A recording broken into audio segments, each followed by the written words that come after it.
So my name is Guido Falkenberg. I'm the head of the global product management team of the Adabas Natural business unit, and I want to start giving you an overview, what's new, what's coming, and in case on what's coming, there's still an uncertainty, so there's a short disclaimer, but you don't need to read this. We do as best as we can to deliver our products on time and in the quality that you are expecting it. Before I'm starting about talking about products and technologies, I always tried to start with what I'm hearing from customers like you, from partners who are serving our customers. And what I realized, there are definitely more challenges, but I would say the three top challenges I always hear is those of you who are still running on the mainframe. There's a big question: how do I save costs on the mainframe? Yeah. How can I add more workload, scale up without adding additional costs? Yeah? And but there is also without compromise. And what I'm saying by that, without compromise means you still want to rely on this rock-solid mainframe server from a reliability point of view, from a security point of view. And it should also not reflect in any kind of code changes or application changes or data migrations. So you need to ensure that the system runs under the same level of operational excellence as before, but still saving cost. And I believe for those of you who are running Adabas Natural, I think we delivered a lot of innovations in the past, but we have more to come, which I will share you later on. The big thing here is how to leverage cloud services. And it's not that we as Software AG or we as Adabas Natural business unit are creating that momentum. That momentum is created by companies like AWS, like Azure, like Google Cloud. They are going to the CIOs of our customers, talking to them how can workload be shifted from an on-premise infrastructure into the cloud? Which raises also the question, what about Adabas Natural? I think when Ardo talked about this infrastructure flexibility, for those of you who are running Adabas Natural, I think you can be on the lucky side of the world, because Adabas Natural is the only mainframe software, application software, that you can easily take from the mainframe to Linux to the cloud without rewriting the application, without changing the database, and so on. And you should be, I'm at least proud of it, but you should be also, that's a real asset that you have. So being agnostic to the IT infrastructure. And whatever comes up with the cloud, we are prepared. I will show you also on things, gaps that we have identified, that we are closing in order to run Adabas Natural as reliable and as secure on the cloud as you are currently running it on an on-premises environment. But leveraging the cloud does not always mean you are moving Adabas Natural into the cloud. It can also mean, for example, that you say my front-end application, my customer channels, my e-commerce platform, my marketing platform sits in the cloud, but I need to integrate it with Adabas Natural. And here we are using a term, what we call hybrid cloud modernization. So you get the best of two worlds. You continue run Adabas Natural on the platform that is most secure, but you can also leverage cloud services in combination with the Adabas Natural applications. And then you can drive innovation much faster forward, because then you are not limited just to the platform your application is running on.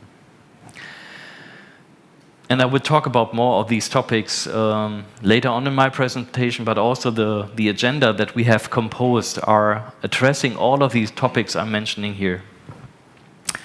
And the other thing is the generational change. So that topic is not new. It's there for, I would say, 10, 15 years. At least people are talking about it.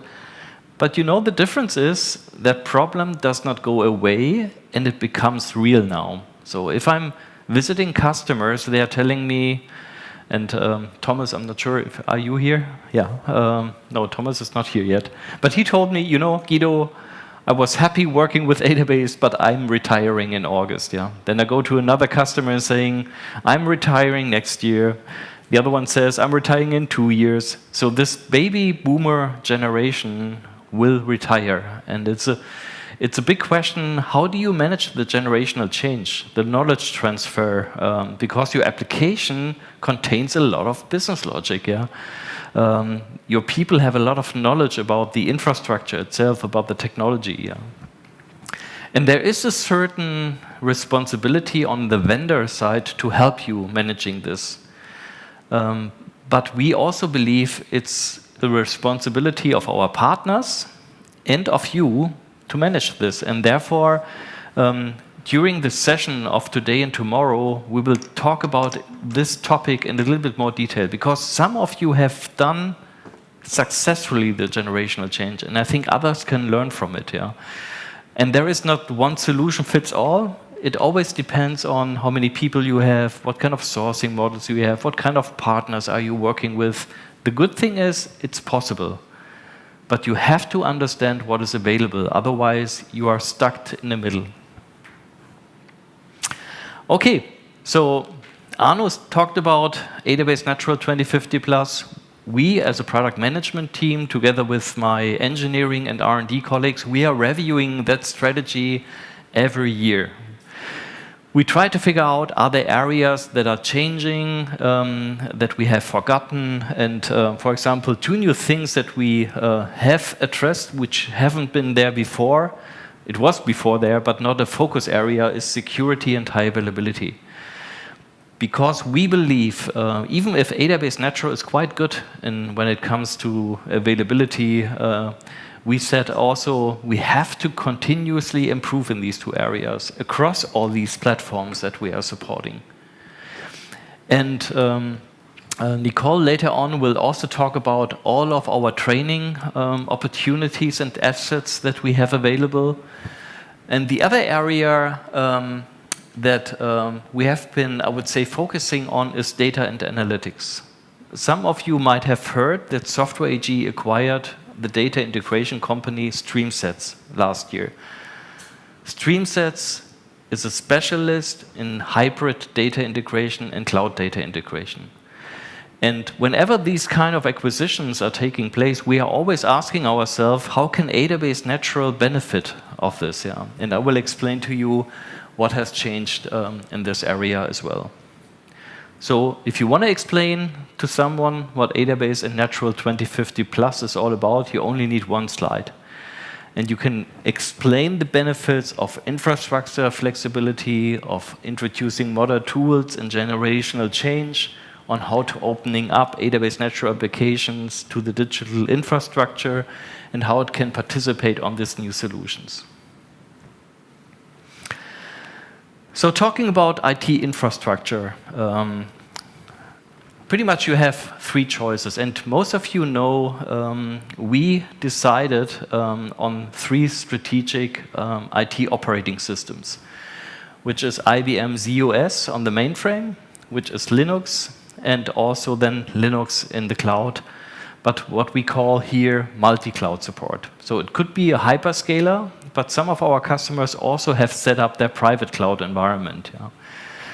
And it's your decision if you completely run Adabas Natural on a data center that you have or that your hosting partner provides to you.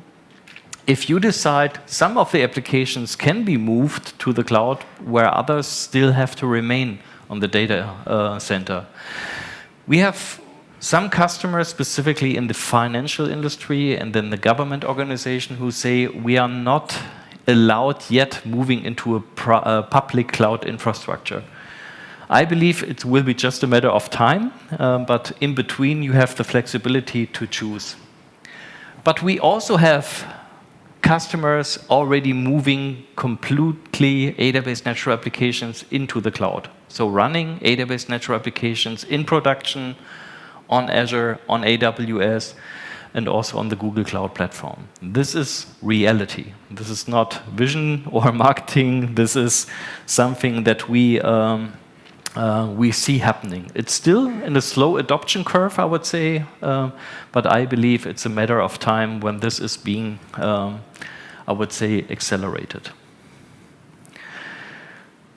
Many of you, and we will hear my colleague later on talking about Natural One. And when we introduced Natural One, I think for some of you it was not an easy journey to move from your green screen editors into the world of Natural One. Yeah. But the key decision behind Natural One was because we said, if we believe Adabas Natural 2050 plus, we have to put our development environment on a platform that will exist maybe for 10, 20 years. I do not foresee the whole future, but I believe Eclipse is so widely spreadly used around the world, it will never go away. It may be flavors of it, but it will not go away. And the other thing is, we also said, the way on how you develop software is changing. More agile, moving away from this waterfall model, the way of how collaborating to each other. So Natural One became a kind of a VIP citizen in a so-called DevOps toolchain, where a lot of open source technologies, pretty much nearly all of them here are open source technologies, are required to be integrated into Natural One. And sometimes, customers are telling me, we are not reducing complexity if we are introducing that. I would say I agree that the ramp-up time requires a little bit more time or complexity. But the benefit that you are getting out of this, I think, overrules this investment. And I think we will hear later on in our interview also what else can you do besides just introducing a new development tool. Yeah. And the other thing was that we said, that's the reason why it's called Natural One. It's one development environment, independent where your natural application is running. You don't need to change it. You can start with Natural One today on the mainframe.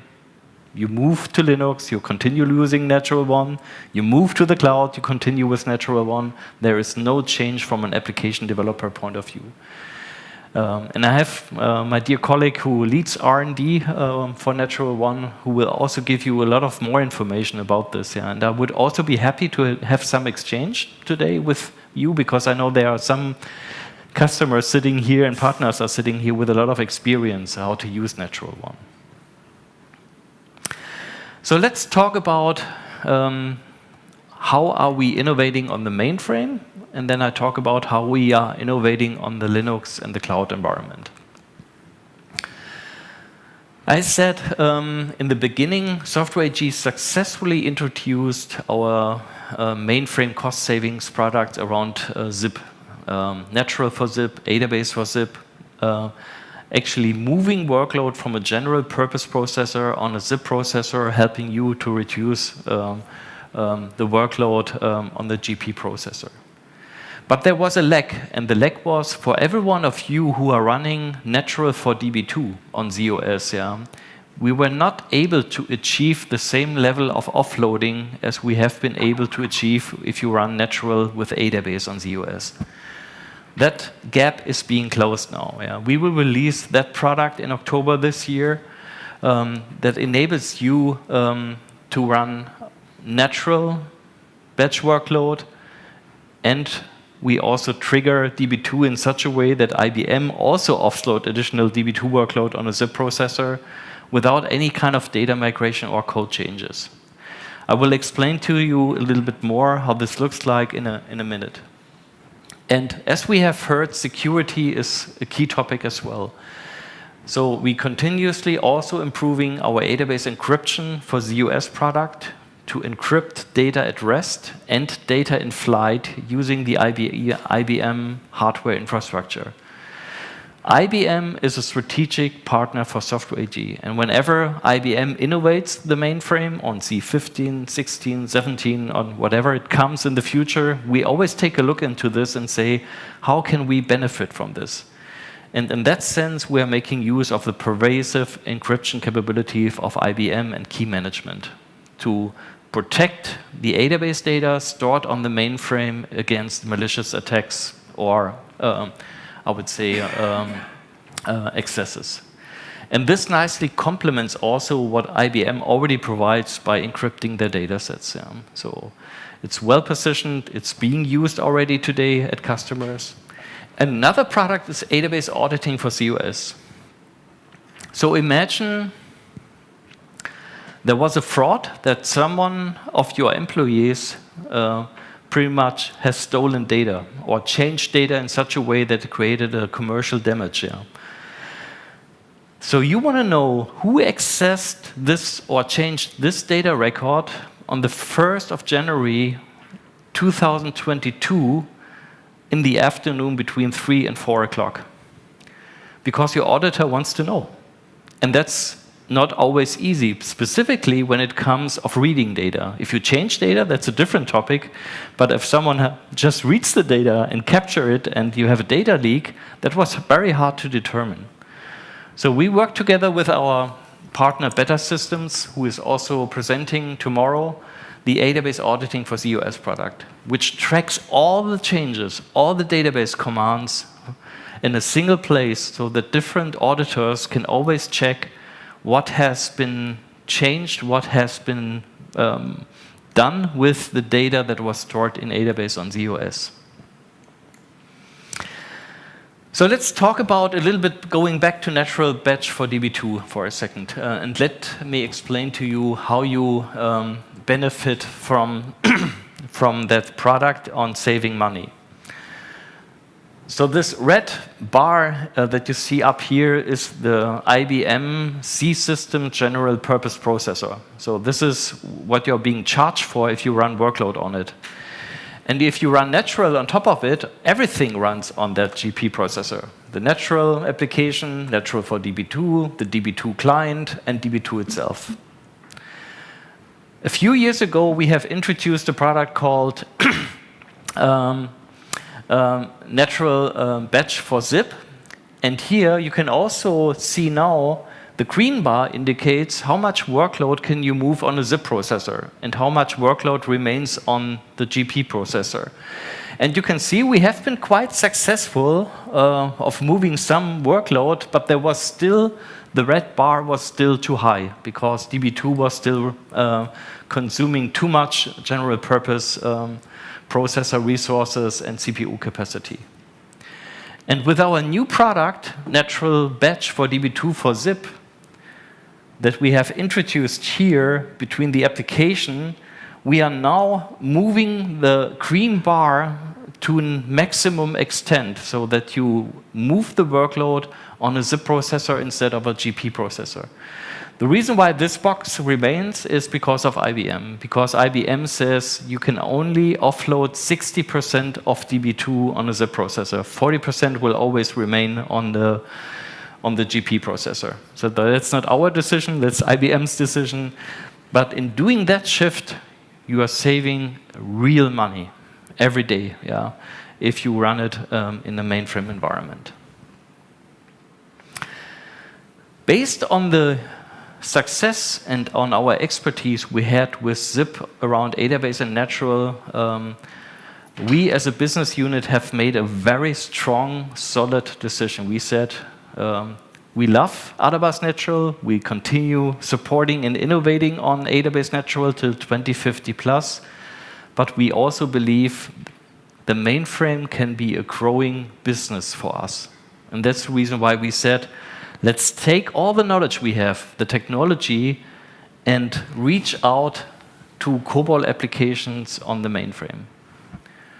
So if your goal is to save mainframe costs on the mainframe without leaving the mainframe, and if you qualify around this environment, so you run COBOL, you run DB2, vSAM, or database together with that, and you already might have zip processors being installed, then we have good news for you. Because imagine if you could run your COBOL ZOS applications on a Java virtual machine on a zip processor without changing the code, without migrating the data, while continuing develop in COBOL with the same reliable and performance of the mainframe you had before, and by immediately saving costs. And this turned out to become a new software AG product for COBOL mainframe customers that we call JOPAS. Sometimes people asking me, what is JOPAS? So it's an acronym. It stands for Java Optimized Applications on IBM Z. So that's an acronym we put together here. And the way on how it works is we take a COBOL batch applications, we recompile it with JOPAS. This will turn out into an executable Java bytecode that we run on IBM's Java virtual machine on a zip processor in the same way as it was executed before. And as I said, we are not changing or migrating the data. So when the COBOL application is running on JOPAS, on JVM, on zip, we are accessing the same data as it still relies on the ZOS platform. And we do it in such a way, and my colleague Luciano later on will explain you all the details. We do it in such a way that it's as non-invasive as possible. You have to make a few changes within your JCL, but the application runs as is, as it was running previously on IBM's Enterprise COBOL ZOS on a general purpose processor in the same way on the JVM on zip. The main difference is that you will save a lot of costs. And you don't need to change your development tools. You don't need to change the programming style. You're just compiling it differently and you run it differently. So now moving from the mainframe into the worlds of Linux and cloud. As we said, our goal, our also long-term goal, is to make Adabas and Linux as secure, as reliable as possible on the Linux and cloud platforms. So therefore, we have not only introduced our new products, Adabas Cluster and Adabas Encryption for Linux and cloud. There are more seats there, Thomas. We also added continuously new capabilities. For example, the way on how you run an Adabas cluster environment, which will also, you will hear a separate session about this.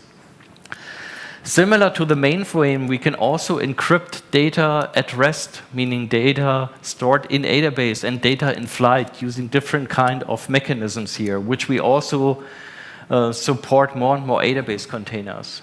And a brand new product that we will also explain later on in more detail is a product that will be released in October this year. It's called the Natural Availability Server. Once your database is high available, there is still some gap, I would say, a little gap. How can you make the user sessions available also? And this is something that we are addressing here with the Natural Availability Server.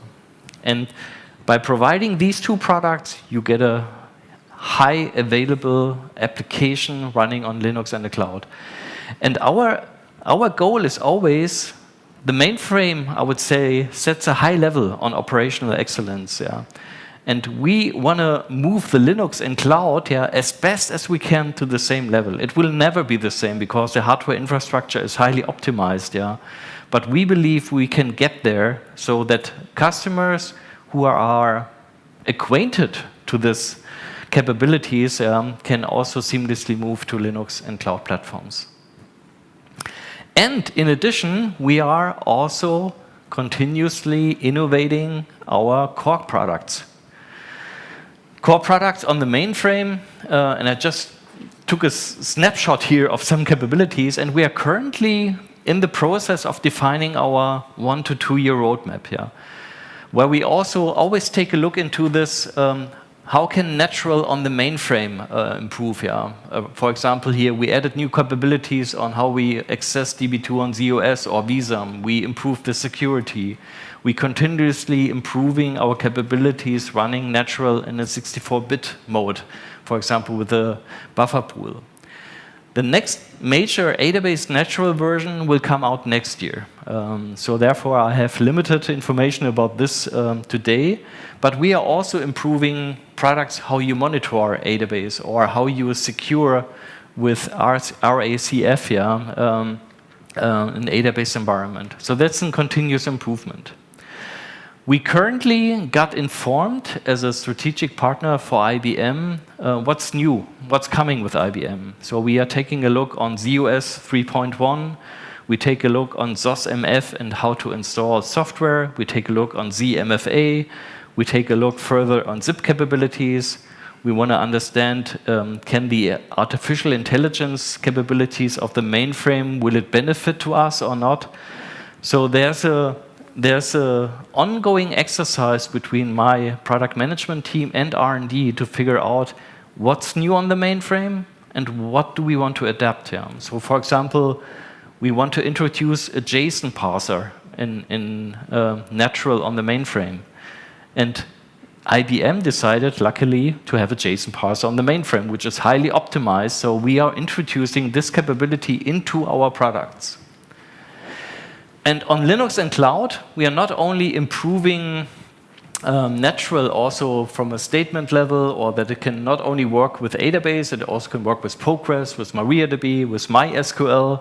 We improved distributed architectures, how Natural can be faster accessing Adabase data remotely, also improving security. And around Adabase, our key focus was security on role-based access control and encryption and cluster. I tell you, these are the largest R&D projects we have done for the last 10 years. Yeah. But we believe they are so critical that we have to put a focus on. The areas that we are focusing on here is definitely the area of installation, of monitoring, and security as well. Yeah. And as I said, as we are closing our roadmap planning later this year, we will also inform you about what's coming in the next releases of Adabas Natural in more detail. Okay, as we are running out of time, I just want to add 2 more topics. The topic 1 is, how do you integrate Adabas Natural into the world of APIs and cloud applications and cloud data? And the other topic is around the generational change, which will be exposed in a little bit more detail later on. So let's go clockwise. In the past, how was Natural being integrated? You used NTIX, for example, to integrate it with a front-end application that was normally developed with Java or .NET. Then people said, I have an SAP system here. There's a PeopleSoft here. There's some other package applications here. We need to integrate this. So here, NTIX plugged into our web methods integration platform to provide this. Other customers have integrated their business partners using secure data exchange or B2B protocols like EDI or Swift to change it. The good thing is, all the investment you have put into NTIX can now also be leveraged to integrate with the cloud. And here we have additional web methods capabilities, so you can either directly integrate with the cloud by API enabling your Natural applications, but we also have a web methods I/O product that lives in the cloud. For example, if you want to integrate with applications provided by AWS, Azure, Google, or with software as a service providers like Salesforce, SAP, ServiceNow, and so on, that's possible. So your Adabas Natural application becomes a good citizen in a hybrid world. And that's also a good story, because the investment you put in there can be leveraged into this new world as well. And now let's talk about data integration. Many of you are using Adabase data integration capabilities today, using the Adabas SQL gateway or using Connex to access the data, to move the data. Or some of you are using the Adabase Event Replicator to stream database changes from one database to another database. Yeah. So you already had a strong set of data integration capabilities. but we were not excellent when it comes to how do we integrate with cloud analytics. And now with the product StreamSets, you can hook in Adabas through these capabilities into StreamSets, so you can integrate Adabas data with pretty much everything. MongoDB, data lakes, Databricks, AWS, Google BigQuery, Azure Data Lake, whatever it's being called, yeah, by just creating a visual data pipeline and run the data pipeline so that you can move the Adabas data wherever it needs to be. And the last topic I want to share is, and I have to give, I would say, an applause and a reward here to Nicole, is that we put together a single place for you under developer.softwareag.com, where you see all the different assets, all the different resources you have to train new talents on Adabas Natural, on self-paced e-learning, on instructor-led training. You get tutorials, you get certification, you have community access, and so on and so on. So this will be exposed more in our agenda later on. So let me summarize. You can achieve mainframe costs today. You can leverage the cloud today. You can integrate with modern application and data architectures. And I would eagerly force you, do not forget to start your generational change process. By saying that, I'm happy to see you and talk to you later on, but thank you for your attention.